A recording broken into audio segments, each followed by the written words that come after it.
I was roughly 19 years old as well when I was fired from my first job. My employer happened to be my dad at his small mechanical engineering firm, and that was the day I knew that I was destined to sort of go my own path. Maybe just give our listeners at a high level some insights into what you learned from that experience and how what you're doing today could potentially help you navigate a future recession. Here we're recording just for reference, mid July of 2022. Many think that we're already in a recession. If not, it should be announced here pretty quick.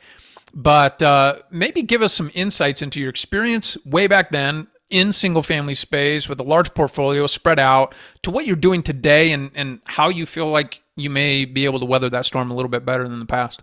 I think that if you're in, single family rentals, I think if you're in that business or you own multifamily property, so long as you're in a great market, right? Like the market, every market's different than the next.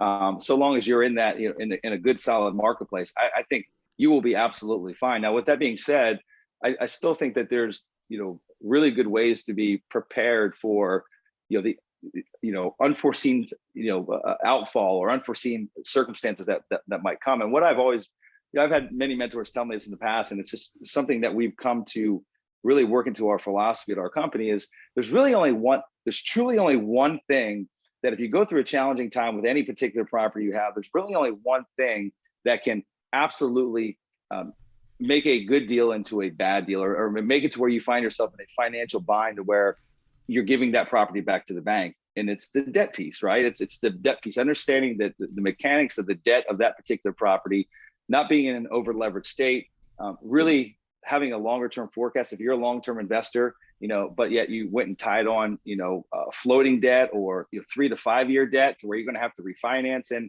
a couple of years, not knowing what the capital market's going to look like.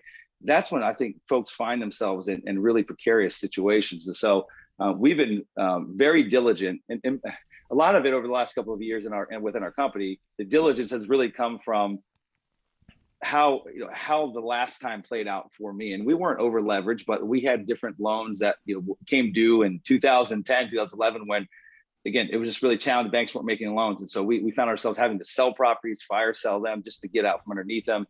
And I didn't want to find myself in that scenario again. And so we've been very diligent about, number one, keeping our LTVs fairly low across the board on any deals. Now that does affect the cash on cash returns, but we're stewards of capital with our investors' capital. And so if we have investors that are looking to maximize their cash on cash returns, and they need to be hitting 20% cash on cash returns or high teens all the time, and they're willing to take the risk to do that, we might not be the right fit for them. We're much of a lower risk investment firm that give very good cash on cash returns, but ultimately our objective is to make sure that their money is safe no matter what type of turbulence that we go through. And so